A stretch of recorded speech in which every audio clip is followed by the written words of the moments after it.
comment faire pour avoir l'avis, le regard de l'autre partie, de la partie des victimes? Comment faire pour rééquilibrer? L'autre partie, c'est-à-dire que moi, j'interviens sous le volet du point de vue africain. D'accord. Voilà, c'est-à-dire que tous les débats que je fais, c'est toujours avec une ligne éditoriale stricte qui est le point de vue africain. Et le point de vue africain dit que le deuxième problème des sources historiographiques européennes, c'est qu'elles n'émanent pas d'individus neutres. Elles émanent de négriers, c'est-à-dire des gens qui sont impliqués dans le crime, qui commettent le crime, qui ont des intérêts privés et particuliers dans le crime. On peut pas nous présenter l'argumentaire de criminels comme étant des documents historifiables sur le plan moral. Parce que ces gens-là étaient tous assujettis à l'idéologie de la supériorité des races européennes par rapport aux autres peuples. À l'époque, il y avait ce discours racial qui a été organisé, orchestré pour justifier ça. Donc, on voit bien que il y a un problème de fond parce que qu'est-ce qu'elle dit, Simone Veil? Elle dit, attention! Tout le monde sait que qui veut tuer son chien l'accuse d'avoir la rage. Donc, à partir du moment où vous prenez comme leitmotiv les documents des négriers, le négrier est en train de vous dire, mon chien a la rage, je vais l'abattre. Ce qui est normal, c'est-à-dire jusque-là, on ne discute pas sur l'aspect, si vous voulez, légal ou illégal des choses. C'est comme ça que ça se passe partout. C'est-à-dire que vous prenez n'importe quel conflit de n'importe quelle partie du monde, nous sommes confrontés, nous historiens, à la même problématique. C'est pour ça qu'il y a ce qu'on appelle l'éthique, le code déontologique. Maintenant, le point de vue africain, il dit cela. Il dit une chose qui est très simple. Il dit, bon, si l'histoire des razzias négrières et de l'esclavage demeure fondée sur les analyses des négriers qui sont véritablement les victimes, les criminels, c'est-à-dire les organisateurs du crime, on peut pas opposer à une victime le discours de son meurtrier. Et ça, Simone Veil, elle est très claire là-dessus. Elle est très claire là-dessus, c'est-à-dire on peut pas faire ça. On peut pas le faire. Alors. Et pourtant, c'est ce qui fait, et c'est ça qui est fait. C'est ce qui est fait la chose, c'est qu'il y a eu le même problème dans les conflits entre la France et l'Allemagne. Et pour éviter, c'est-à-dire sortir du cadre de l'idéologie et un peu de l'excitation mémorielle, on a tout simplement réuni une équipe allemande, réuni une équipe française qui ont travaillé sur un ouvrage ensemble. De manière à dégager le fait historique en enlevant la partie qui concernait le fait d'incriminer l'un par rapport à l'autre. Mais la chose, c'est que quoi? On constate que la volonté cachée derrière cette approche qui ne respecte plus l'éthique, c'est d'opérer un transfert de culpabilité. Et c'est là où il y a le problème. C'est-à-dire que l'Europe, au lieu d'assumer, quand je dis l'Europe, attention, quand je fais des débats en Angleterre, il y a en Angleterre, l'anglais assume, au Portugal, le portugais assume. Mais moi j'ai vu des débats entre portugais et français, mais les portugais, mais invectivent les historiens français, on leur dit, mais qu'est-ce que vous racontez? Vous racontez l'histoire comme si vous êtes arrivé en premier. Nous, les Portugais, est-ce qu'on a dit qu'on est venu acheter auprès de quelque roi que ce soit? Est-ce que nous, on a dit des choses pareilles? Mais vous racontez des histoires. Donc c'est là où on voit, moi j'étais présent. Alors ils assument quoi là? C'est-à-dire qu'ils assument le fait qu'ils avaient des armes et qu'ils avaient besoin d'or, parce qu'on leur a dit qu'en Afrique il y avait un royaume, le royaume de Kanka Moussa, roi du Mali, qui était allé au Caire avec de l'or, qui avait fait chuter les cours de l'or pendant 10 ans. Les caisses de l'Europe étaient à sec. Le Portugal avait besoin d'argent pour lancer son économie. Ils ont dit, voilà, on chasse les Arabes. Et en Afrique, il y a des royaumes musulmans. Et nous sommes chrétiens. On va faire une guerre religieuse pour aller prendre l'or. Donc, les gens qui venaient le long des côtes étaient kidnappés pour avoir des informations sur où était le trafic de l'or, enfin, les routes commerciales de l'or et les mines d'or. Et quels étaient les royaumes où il y avait de l'or. C'est-à-dire qu'on fait du renseignement. Mais c'est tout simplement ça. Attendez, chaque fois on envoie des drones pour faire quoi? C'est pas pour faire du renseignement. C'est-à-dire, le Portugais fait du renseignement. On vous dit, un Portugais qui vient faire du renseignement est venu acheter. Mais acheter aux mains de qui? Quoi? Vous voyez, on est en 1441. Christophe Colomb n'est même pas encore arrivé en Amérique. Donc, il y a un cochon de canne à couper. Il va venir chercher quoi?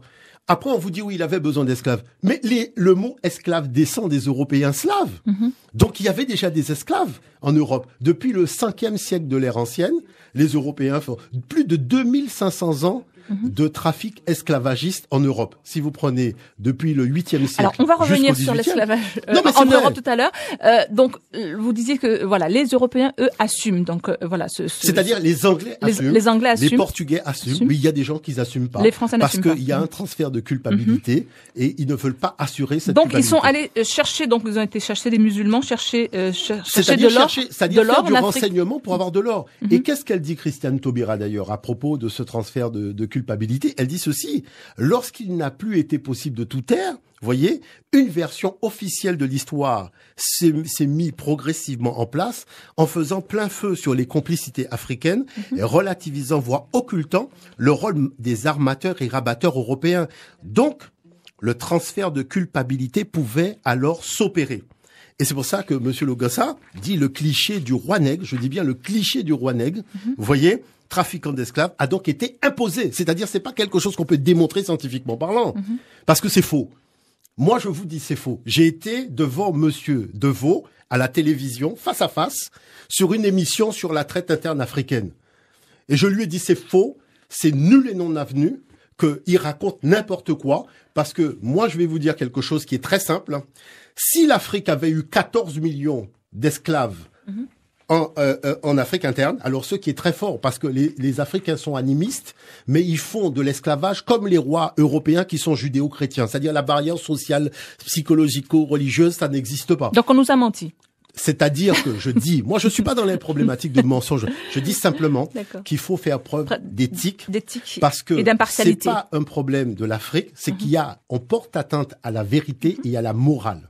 Très bien. Et là, il faut quand on dit que nos ancêtres ont vendu nos ancêtres, c'est tout à fait. C'est-à-dire que ça, ce sont des clichés. D'accord. Ce sont des clichés, c'est faux. Parce que je vais vous donner un exemple, et comme je le dis aux gens très simplement, vous vous rendez compte que vous avez 14 millions d'esclaves quelque part, et vous n'avez pas un mot pour définir ces gens-là avant l'arrivée des Européens. On est obligé d'utiliser un mot européen qui est esclave, et on n'a pas de mot africain. Je ne sais pas si vous vous rendez compte que si vous allez au Japon chercher des chevaliers, on vous dit non, ce sont des samouraïs. C'est-à-dire que chaque pratique sociale a un champ lexical. Mais pour l'Afrique, voilà que sans champ lexical, on vous dit qu'il y avait. Moi, je ne sais pas faire des choses pareilles. Donc, en fait, il n'y a pas d'esclaves en Afrique. Moi, je dis que, et j'ai dit ça aux Nantais, monsieur le maire de Nantes m'a invité face aux historiens nantais, et aux Nantais, je leur ai dit que compte tenu du fait que ce sont vos propres parents qui sont venus, vous êtes les personnes les mieux indiquées pour nous dire quel était le mot africain qu'ils ont utilisé pour dire voilà. Et tout le monde est resté silencieux. Parce que personne n'a rien vu. Parce que le mot esclave vient d'où alors? Le mot esclave, ce sont des Slaves, c'est-à-dire les Polonais, les Bosniaques, ce sont ces gens-là, ce sont des Slaves. Et moi, en anglais on dit slave. On dit slave. Et ces gens-là sont pas des descendants simplement, ce sont eux. Et quand je vais en Pologne et compagnie faire des conférences, on a l'occasion de se rencontrer. Les gens me disent mais l'histoire que vous racontez, c'est la nôtre, parce que nous, on a pris près de 12 siècles d'esclavage. Vous parlez de 400 ans, nous c'est 12. Et on était déportés à fond de cale de bateau à Venise.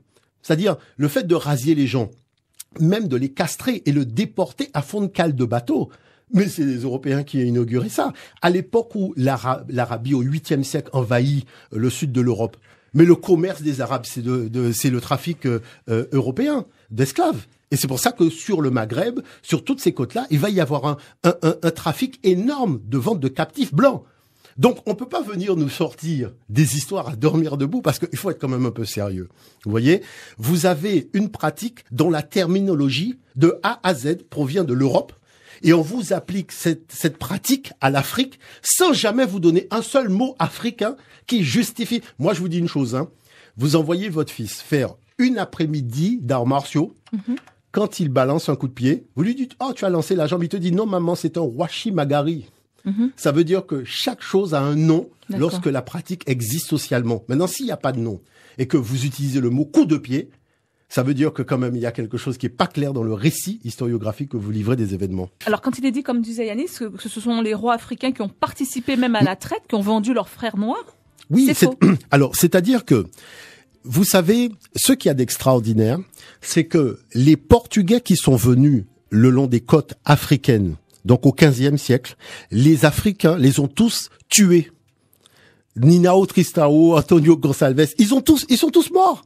C'est-à-dire que, comme les gars ont compris très tôt à quel jeu ces gars-là jouaient, ah ben ils leur ont tendu des embuscades et ils les ont tués. Alors s'ils étaient venus acheter, pourquoi on les a tués alors? Il faut quand même arrêter de raconter aux gens des histoires. Regardez Don Enrique. Je vous parle très précisément des chevaliers de l'ordre du Christ qui avaient été financés par le Vatican parce que le Portugal n'avait pas d'argent, mais on leur avait dit qu'il y avait de l'or en Afrique. Et c'est comme ça que le Vatican va donner les trésors des Templiers pour financer les expéditions. Don Enrique va créer les chevaliers de l'ordre du Christ et chaque navigateur portugais sera un membre des chevaliers de l'ordre du Christ. Je vous dis que vous allez sur Internet, vous tapez chevalier de l'ordre du Christ. Vous allez voir, c'est sur Wikipédia. N'allez pas plus loin que Wikipédia. Vous allez voir Don Enrique, toutes ces choses-là. C'est écrit noir sur blanc. C'est pas des choses et vous allez voir comment ils sont morts. Comment ils sont tous morts. Parce que le seul qui a pu échapper, c'est Lanzarote, qui était venu avec 27 navires et qui a failli y rester. Alors, moi, je vais vous prendre un exemple pour comprendre vraiment les choses. Moi, personnellement, quand j'étais en classe ici, donc quand j'allais à l'école, on me disait que les Européens sont arrivés en Afrique, ils sont tombés sur des sauvages cannibales qui volaient de liane en liane. Bon. Mais après ça, on vous dit que des rois ont vendu. Bon, moi je ne sais pas, mais je n'ai jamais vu des sauvages organisés en royauté. Parce que soit vous êtes sauvage, vous n'avez pas de roi, soit vous avez des rois, mais vous n'êtes plus sauvage. On peut pas être les deux. Donc lorsqu'on demande à l'historien, c'est-à-dire dans le débat, lorsqu'on demande aux historiens occidentaux de nous dire clairement, est-ce que l'Afrique était sauvage ou civilisée, comme son objectif c'est de défendre la thèse commercialiste en disant qu'il est venu acheter, voilà qu'il se met à nous dire que en fait on s'est trompé. L'Afrique était effectivement civilisée. Et je vais vous lire une phrase écrite par Monsieur Hahn dans le journal Le Monde, qui dépasse l'entendement. Stéphane Hahn, qui est professeur d'université. Écoutez ce qu'il a écrit dans Le Monde. Nous savons aujourd'hui que les Européens qui naviguèrent le long des côtes africaines, à partir de la moitié du XVe siècle, découvrirent un monde qui avait atteint économiquement et politiquement un niveau de développement comparable au leur. Les Africains pratiquaient l'exploitation minière, l'industrie, l'agriculture et l'élevage. Ils entretenaient depuis des siècles des relations commerciales avec les pays éloignés. Donc voilà ce que nous disons nous en tant que parti africaine. Si la thèse d'Européens venant avec des pacotilles était valable pour une rencontre avec des sauvages, la rencontre avec des rois civilisés, faut arrêter de nous raconter des histoires à dormir debout. D'accord. Parce que quand on fait, je dis bien, sur la base de ce que Monsieur Hahn a dit, quand on fait l'exploitation minière, l'industrie, l'agriculture et l'élevage, et qu'on a un niveau de développement comme l'Europe, c'est pas des pacotilles qu'on va s'asseoir même pour discuter. Donc ça veut dire que là, on ment. La deuxième chose, c'est qu'on a fait la colonisation sur la base qu'il fallait civiliser les peuples qui n'étaient pas, et maintenant on nous dit que dès que les Portugais arrivent, il y avait des rois. Donc ça veut dire que depuis le début, on ment. Vous voyez l'affaire? Donc c'est pour ça que je dis attention, parce qu'on peut être méchant. Il s'agit pas de faire une histoire afrocentriste, parce que l'histoire afrocentriste, ça n'existe pas. Je le dis toujours, il y a une philosophie afrocentriste, c'est-à-dire spirituellement, notre orientation, elle est africaine. Au niveau de la pensée, au niveau de la façon de lire le monde, la façon d'interpréter les événements. Mais quand on fait de l'histoire, il n'y a plus de pensée afrocentriste. C'est une question de vérité et je tiens à dire, à l'UNESCO, nous avons des chercheurs qui sont de toute congrégation religieuse, de toute civilisation, de tout peuple. Et la défense, c'est le combat, c'est la vérité. On ne regarde pas, ni on est arabe, ni on est juif, ni on est... Le combat, c'est la vérité. Un point, c'est tout. Jean-Luc, bonjour. Je vous appelle parce que, je suis tout à fait d'accord avec vous, sur tout point de vue, étant donné la précision des mots que vous utilisez et le contexte dans lequel vous mettez les choses. Si effectivement, oui, le mot slave, d'esclave vient du mot slave, de toute manière, en termes de linguistique, ça c'est clair, il n'y a pas photo, c'est pas un mot africain. Ben, c'est évident. Donc on peut pas, vous voyez, on peut pas ni se dire qu'on est descendant d'esclaves ou de slaves. Moi, j'ai été en Hongrie et compagnie, j'ai vu à qui j'ai affaire. Nous sommes des descendants d'Africains, déportés en esclavage. Alors, allez-y, continuez, Jean-Luc. Ouais, voilà, la seule chose que je voulais savoir, étant donné qu'effectivement, sur ce point-là, on est encore d'accord, étant donné qu'on n'avait pas de terme, on n'avait pas d'esclaves réellement, c'était pas des esclaves. C'était des déportés, alors? C'était des, non, je pense que c'était des serviteurs, je pense que Moutoundé, sur ce point-là, serait d'accord avec moi. Moi, je vais vous dire, ça tranche comme une lame. Ça tranche comme une lame. Comme une lame. Parce que moi, j'ai eu l'occasion de faire des débats face à des égyptologues. Et quand on leur a dit d'aller au tableau pour écrire en hiéroglyphe le mot esclave, ils sont devenus blêmes. Parce que tout le monde sait qu'en égyptologie, et moi-même qui suis égyptologue, le mot esclave n'existe pas. Monsieur Ancelin l'a dit, Madame Bernadette Menu, qui est directrice de recherche au CNRS, a fait sa thèse là-dessus. Elle a dit que ça n'a jamais existé. Et si vous prenez le dernier ouvrage d'Olivier Pétré-Grenouillot, lui-même dit, je reconnais aujourd'hui que ce que j'avais dit n'était pas la vérité. Parce que l'esclavage n'a jamais existé en Afrique dans l'Antiquité. D'accord. Donc, c'est-à-dire, ce que je dis, c'est que si moi je dis qu'en arrivant au château de Versailles, j'ai vu des samouraïs, tout le monde va me prendre pour un fou. Parce que tout le monde sait que ce sont des chevaliers. Vous voyez ce que je veux dire? Donc la terminologie, c'est important. Alors, continuez Jean-Luc. Voilà, je voulais juste savoir... Il est bavard, hein, Jean-Philippe, hein, on a du mal à l'arrêter. Non, mais pas de problème. Non, parce que c'est sérieux. Oui, tout à fait, non, mais je comprends. Ce que je voulais savoir, c'est que effectivement, on avait dans l'Égypte ancienne, on va dire, dans le fonctionnement de l'Afrique à l'ancienne, on va dire, quelles étaient les sous-couches de la population, comme on appelait ces personnes qui servaient, quoi, qu'on employait, bien évidemment. Mon très cher. Mais comment mon très cher, moi je vais te dire les choses très clairement. Tous les historiens européens qui ont analysé cette question, ils savent très bien de quoi je parle parce que eux-mêmes l'ont mis dans leur ouvrage. En Afrique, il n'y avait pas de prison, il n'y avait pas de bagne, il n'y avait pas de guillotine, on n'étranglait pas les gens, on les égorgeait pas et on les condamnait pas. C'est-à-dire que quand quelqu'un avait commis un préjudice, il y avait un conseil de sages qui se réunissait et cette personne était condamnée à servir les intérêts de la partie dont elle avait nui. C'est-à-dire, vous avez tué quelqu'un qui avait 4 bœufs à s'occuper. Dorénavant, c'est vous qui allez vous occuper des 4 bœufs. Et si il y avait 2 vaches qui donnaient du lait pour les enfants le matin, c'est vous qui allez traire la vache pour donner du lait à la maman pour qu'elle nourrisse ses enfants, parce que le papa, c'est vous qui l'avez tué. Liliane Crété l'a écrit noir sur blanc dans le document. Dans les documents qu'elle a fait, Serge Dagé, spécialiste de l'histoire de l'Afrique, l'a mis noir sur blanc. Il n'y avait pas de prison, il n'y avait pas de GIGN, il n'y avait pas la police, il n'y avait pas la gendarmerie. Il n'y avait pas tout ça. Donc il y avait un fonctionnement. Vous avez commis un délit, vous êtes condamné à réparer le délit en vous mettant au service de la partie qui a subi le préjudice. Voilà. Pour vous, Jean-Luc.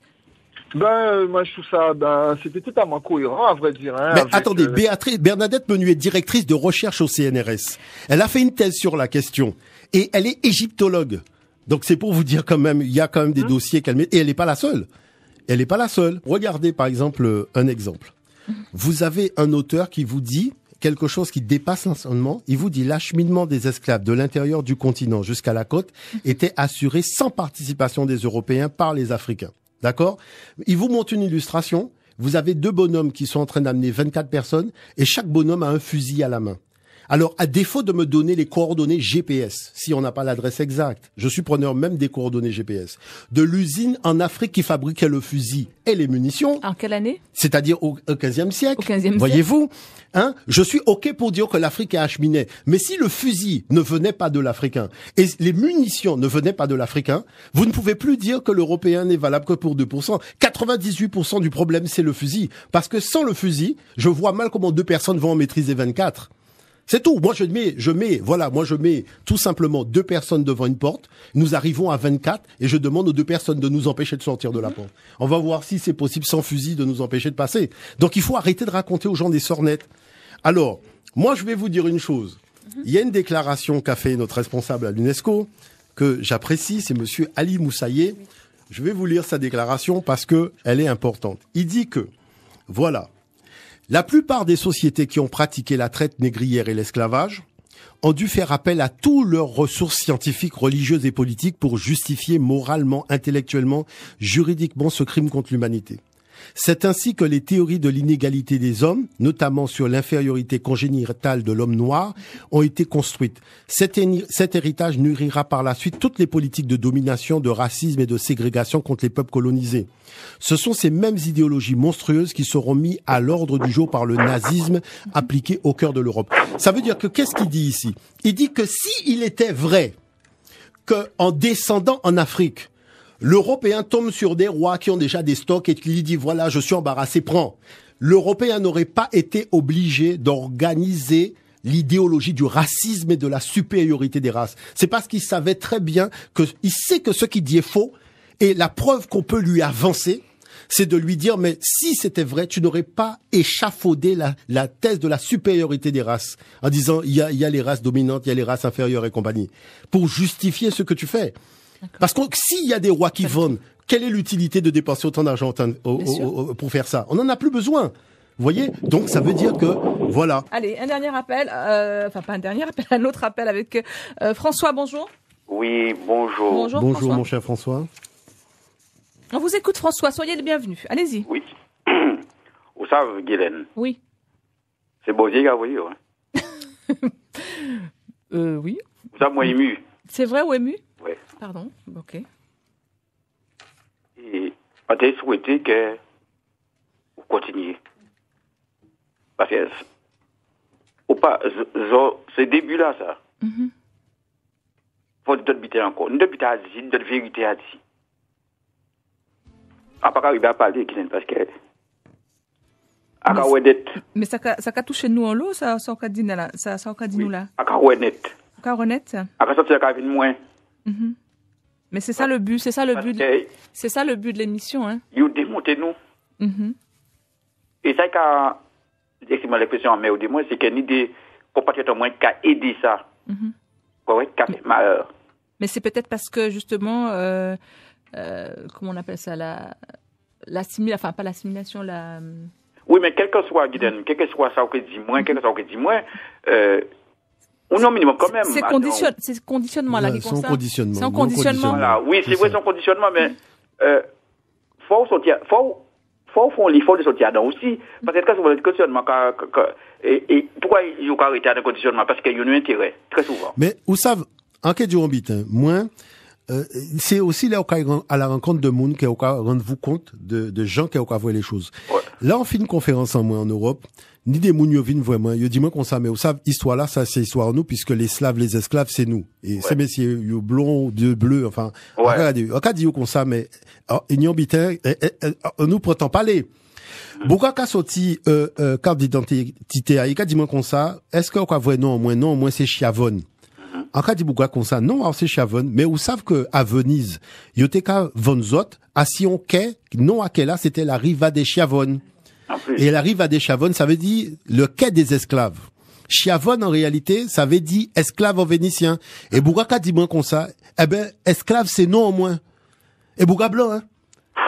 Et Bouga commence à pleurer, et Bouga dit moins comme ça, c'est pour ça que, il pas qu'à jamais sorti carte d'identité aïe, sauf que vraiment si qu'à prend l'avion, des bitins comme ça, parce que ils savent que, et moun vin vraiment, avec carte d'identité aïe, et c'est là, ils commencé à traduire non aïe, pour moins comprendre qui non aïe en réalité. Non à ces messieurs, c'est fond calabato, qu'est esclave, fouet, chaîne, enfin, ou quoi on vous compte que Nyon bitin qui est extraordinaire. Parce que, yo rasié ces messieurs pendant 12 siècles. Pour venir, les Arabes. Ou quoi vrai. Donc, c'est tout échange-là, ça. Parce que, là, nous, qu'à parler de ça, nous, tendance toujours qu'à voir, on partit de bitin là. Mais, en fait, il y a une antériorité qui est assez important. Et en cas quoi que ni des bitins aussi qu'à permettre nous de venir pi objectif à dans ça. Quoi vrai. Et là, on va discuter avec ces messieurs. C'est là, on va comprendre qu'en fait, les historiens européens, ils ont fait un transfert de responsabilité, de culpabilité. Parce que, histoire à moun te ka vendre moun, c'est yo même qui te ka vendre moun. Ou quoi vrai. Et en fait, c'est un transfert de culpabilité qu'il y a fait. Mais, nous qu'à vivation planète, nous, ensemble, à même planète, nous pas besoin faire la guerre tous les jours. Faut nous arriver comprendre nous. Et pour arriver comprendre nous, faut ni le respect, la sincérité et la vérité. C'est tout. Ça, c'est clair. C'est tout. Et voilà. Vous savez, bitin, c'est pour s'en couper inconsciemment peut-être. Mais nous, bitin, quand on cité, on pas dit ça. On y a qui passe parce qu'il faut en voyager. Oui. Mais pas qu'arriver à essayer de faire. Mais pas qu'arriver. Carte d'identité, ouais. Ouais, pas qu'arriver à faire parce que nous, qui en l'air, qui pas qu'à pénétrer dans moins, qui pas qu'à entrer dans moins. Non, mais ça, en cas du Rombitin, François, en cas du Rombitin, vous savez, ça aussi, nous qu'à prendre temps analyser ça. En fait, c'est un sentiment que beaucoup de monde panie. C'est-à-dire que yo panie le sentiment que la justice faite. Yo ni un sentiment d'injustice. Et c'est ça qui fait que Joël Ursule dit tout ça, parce que, à part un problème de Joël Ursule, c'est-à-dire que, en cas rendre moins compte, en cas au paquet de peuple, au Cameroun, tout ça, en cas rendre moins compte que tout partout, même aux États-Unis, gars, ça arrive aux États-Unis, tout partout, nèg ni un profond sentiment d'injustice. C'est ça le problème là, c'est tout. Bon. Guylaine, François, merci. Non, mais attends, Guylaine. Oui. mettre à genoux en pierre. Excusez-moi. Font notre fait d'autres. Ok, fait d'autres. Mais pas, ou pas obligé de mettre à genoux, mais nous qui fait d'autres. Nous besoin. C'est travail à moi. Il n'y a pas de problème. Je suis là pour ça. Merci au pile. Merci, François. Oh, dis donc, c'est très émouvant. Alors, hein. je voulais rajouter quelque chose parce que, très rapidement, je voulais rajouter quelque chose. Vous savez, monsieur Arbulot, qui est le directeur de l'EG, qui est l'école de guerre économique, il est lui-même conscient que la notion de rapport de force, on peut pas, c'est un élément central de l'histoire. D'ailleurs, lui-même, il dit, l'histoire de l'humanité est dominée par des rapports de force, identifiables dans les différentes étapes de sa progression, dont notamment la colonisation et l'esclavage. Donc, il y a une notion de rapport de force. Vous savez que, à l'époque où Hitler va fonder le Troisième Reich, il y a 500 000 Juifs qui vivent en Allemagne. Et sur ces 500 000 Juifs, 150 000 vont écrire à Hitler pour lui demander l'autorisation d'intégrer le Troisième Reich. Donc ça veut dire qu'il y a eu des soldats juifs. C'est-à-dire que vous n'avez jamais entendu un historien français venir vous dire que les Juifs ont vendu les Juifs. Vous avez, au niveau de l'Amérique, des chefs indiens. Non, on est précis parce que Brian Rix a fait un livre dessus. Ça veut dire que dans l'armée d'Hitler, il y avait 150 000 soldats juifs. Et le dossier d'History Today que j'ai, qui a fait 10 pages dessus, Hitler passe en revue des Juifs, leur remet des grades, et beaucoup de gradés, de gens récompensés étaient juifs. Même le gaz qui a servi à gazer les gens, le Zykombé, c'était un physicien juif qui avait mis au point le gaz. D'accord? Monsieur Haber, Fritz Haber. D'accord? Vous n'avez jamais entendu un historien européen venir dire que les Juifs ont vendu les Juifs. Vous avez des chefs indiens qui ont mené les colons à l'intérieur des terres américaines puisque les colons ne connaissaient pas l'intérieur des terres. Vous n'avez jamais entendu les gens venir vous dire que des chefs indiens ont vendu les Indiens ou ont été chercher Geronimo à l'intérieur des terres pour le vendre. Ça ne se dit pas parce qu'en histoire, il y a un statut qui s'appelle le statut de victime indirecte. C'est comme l'enfant soldat. Un enfant qu'on est venu rafler et qu'on va former au maniement des armes, hein. Vous avez beaucoup d'enfants soldats qui sont grands et qui écrivent des livres aujourd'hui pour raconter ce qui s'est passé.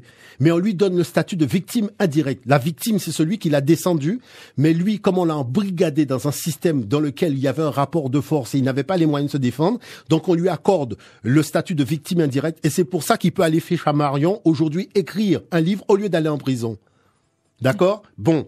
Donc, moi, je dis que... Mais ne vous énervez pas. Non, mais c'est pas ça. C'est qu'il faut comprendre les choses. Moi, je dis que lorsqu'on nous montre des individus avec des fusils à la main, ce sont des victimes indirectes, au même titre que les 150 000 Juifs étaient des victimes indirectes, au même titre que les Indiens qui ont amené les colons à l'intérieur des terres sont des victimes indirectes. Et c'est pour cette raison que l'État d'Israël a reconnu le statut de victime indirecte, et tous les historiens le reconnaissent. C'est pour ça que pas une seule fois, je vous dis, vous n'avez vu un historien dire que les Indiens ont vendu les Indiens. On parle de l'extermination des Indiens d'Amérique. Donc, les Noirs qui ont, entre guillemets, vendu les Noirs ou qui ont aidé ou qui voilà, ce sont des victimes indirectes. Je vais vous dire une chose. Quand vous avez capturé un enfant le long des côtes africaines, que vous l'avez amené au Portugal pour le former au maniement des armes et que vous l'avez ramené adulte pour aller tout simplement à l'intérieur des terres chercher des gens, c'est une victime indirecte au même titre qu'un enfant soldat peut aller à Flammarion écrire un livre aujourd'hui. On peut pas le présenter comme une partie africaine parce que quand vous regardez le nom de ce monsieur, il s'appelle Roberto da Silva. Je ne connais aucun Africain qui s'appelle Roberto da Silva. D'accord? Et ou Yann McIntosh ou je sais pas quel autre nom, qui sont tous des noms soit espagnols, soit anglais, soit français, soit portugais. Ces gens-là n'ont pas de nom africain parce qu'ils ont été raflés petits. On les a amenés en Espagne, au Portugal, en Angleterre ou au Danemark, formés au maniement des armes, qui plus est, baptisés chrétiens, et on leur renvoie. Parce que moi, je suis un roi nègre, je veux capturer des gens, je vais lundi, dans les bois, je tire. Je n'ai plus de munitions mardi, comment je rentre? Je n'ai pas d'usine qui fabrique les munitions. C'est qu'il y a quelqu'un qui vient me livrer les munitions. Donc, si cette personne-là ne venait pas me livrer les munitions, mardi, je ne peux plus rentrer. Mercredi, c'est mort.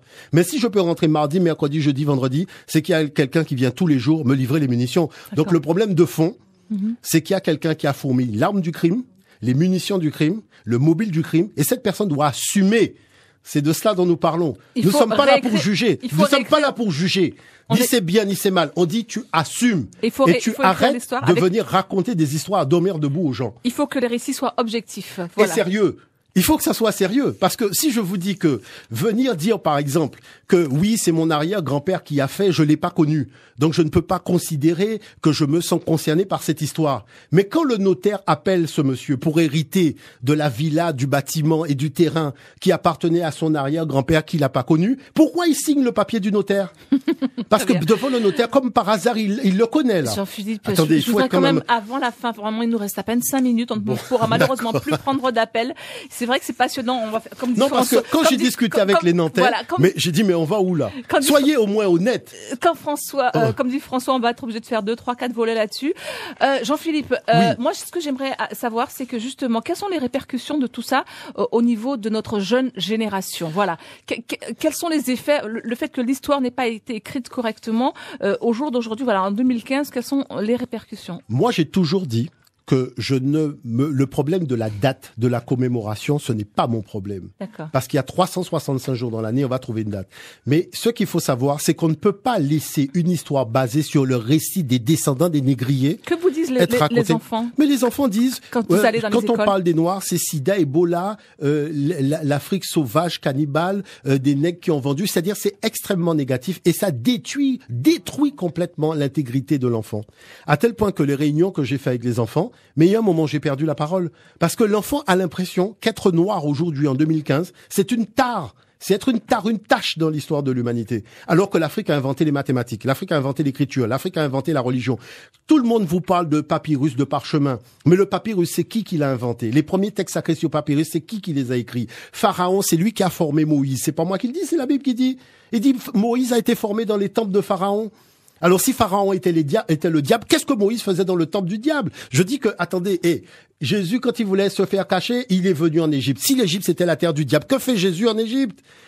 Quand Mahomet, on voulait égorger ses disciples, il est venu les cacher en Abyssinie. Si l'Abyssinie c'était le diable, que font les disciples de Mahomet en Abyssinie? C'est-à-dire l'estime de soi, en fait, des enfants d'aujourd'hui. C'est-à-dire que moi, je vous dis que pour raconter cette histoire-là, l'Européen fabrique un discours qui est fondamentalement une escroquerie intellectuelle, qui est du faux usage de faux, et que nous disons aux gens qu'il faut arrêter de porter atteinte à la morale. Je dis pas porter atteinte à l'homme noir, parce que franchement, c'est pas là le problème. C'est-à-dire, il y a atteinte à l'homme noir, mais il y a quelque chose, un idéal que l'humanité doit conserver, c'est la morale et la justice. Parce que si dans les rapports entre les civilisations et les hommes, il y a plus de morale, il y a plus de justice, ça veut dire que la Terre, nous allons la détruire. Très bien. Parce que nous avons plus de sagesse. C'est un petit peu le sens du combat, justement. Et après, il y a le respect de l'homme noir, naturellement. Le combat de l'UNESCO, c'est ça? C'est comment apprendre à... Ah non, c'est-à-dire que l'UNESCO, l'éthique de l'UNESCO, c'est très simple. C'est de dire que le problème de fond dans l'historiographie des razzias négrières et de l'esclavage, c'est de tenter de cerner comment une civilisation qui revendique tous les idéaux de l'humanité a pu se vautrer dans une extrême barbarie pendant autant de siècles. C'est pas des histoires de rois qui sont venus, ni de bateaux qui sont partis. C'est d'essayer d'expliquer pourquoi une civilisation qui se targue d'incarner les idéaux de la pensée de l'humanité, les droits de l'homme et tout ça, c'est vautré dans tout cela. Parce que si on ne règle pas ce problème-là, on n'a pas d'assurance pour l'avenir. Comment créer justement sans que les civilisations sans que les histoires se chevauchent entre elles, quoi. Comment créer les bonnes conditions du vivre ensemble, parce que c'est ça le but. C'est-à-dire que les bonnes conditions du vivre ensemble, il faut déjà créer les conditions d'un débat. Il faut pouvoir débattre. Moi, j'ai parlé à Monsieur Sarkozy quand il a dit que les Noirs sont pas rentrés dans l'histoire. J'ai dit, Monsieur Sarkozy, il y a des Noirs au Panthéon. Est-ce que vous pouvez nous dire qui sont ces Noirs-là? Devant tout le monde, il a dit qu'il sait pas. Vous voyez? Donc, on fait des discours. Quand Guénaud, qui a écrit le texte, vous lui dites, dans quel département français se trouve le Congo-Brazzaville? Il vous dit, pourquoi vous dites ça? Parce que De Gaulle a dit que la capitale de la France libre est le Congo-Brazzaville, et le gars écrit un discours pour dire que l'Afrique n'est pas rentrée dans l'histoire. Mais comment peut-on être demeuré à ce point-là? Félix Eboué, il n'était pas au Tchad quand l'autre a fait l'appel. On dit l'appel, mais qui a répondu à l'appel? C'est pas Félix Eboué qui était au Tchad? On célèbre l'appel, mais la personne qui a répondu à l'appel, on célèbre pas l'appel. Et quand il est au Panthéon, personne n'en parle. Il faut que ça soit Gaston Monnerville qui dise, il faut faire une action pour que quand même Félix Eboué soit au Panthéon, puisque c'est lui. Vous savez ce qu'elle a dit, la dame qui a fait le discours quand Félix Eboué est mort? Elle a dit que De Gaulle est un va-nu-pied avant de rencontrer Félix Eboué. Vous comprenez ça? Et Félix Eboué était en Afrique, il était au Tchad. Et venir dire aux gens aujourd'hui que l'Afrique n'est pas rentrée dans l'histoire, alors que la bataille de Bir Hakeim, où on a battu les Allemands, a permis aux Européens de voir qu'il était possible de vaincre l'armée allemande, et c'est comme ça qu'ils ont pu organiser le débarquement, et venir nous dire qu'on n'est pas rentré dans l'histoire, quand l'écriture vient d'Afrique. C'est l'heure. Non, mais c'est-à-dire que moi, ce que je dis une chose. Allez, il faut se fixer des limites. En deux phrases. Non, je dis que nous avons aujourd'hui, nous sommes arrivés à une extrême, c'est-à-dire ni les gens du Nord, ni les gens du Sud ne peuvent garantir l'avenir pour les jeunes générations. C'est pour ça que je dis il faut faire stop. Il faut revenir à la sagesse, il faut recréer les conditions de la morale, réparer ce qui a été cassé et arrêter de nous raconter des histoires qu'on ne réparera pas. Il faut réparer parce que c'est une affaire de morale et si l'Europe dit qu'elle est des droits de l'homme, il faut pas le dire en bouche, il faut le montrer dans les actes. Et c'est même pas une affaire d'argent, c'est une affaire de morale. Merci infiniment, Jean-Philippe Omotunde. Je vous remercie, mes très chers. Il y a tellement de choses à dire. Allez, on va revenir pour le 3e, 4e, 5e volet s'il le faut. Ah oui. En tout cas, merci infiniment. C'était un grand plaisir. J'espère que vous avez pris autant de plaisir que nous également. Voilà, à écouter tous ces récits. Merci Jean-Philippe Omotunde, donc chercheur en histoire, auteur de divers ouvrages aux éditions Ménébuc, je l'ai dit, enseignant, coach, voilà. Et puis on a le site internet anijar.com. Voilà, anijar.com. Est-ce qu'on peut laisser un numéro de téléphone? Oui, parce le que 06. vous donnez également des cours. Voilà. On apprend à lire l'égyptien ancien, le 06 90 690 646. 690 646. Voilà. Merci beaucoup. Merci infiniment. Merci Angela. Merci. Bon week-end à toi. Merci également à Emilien.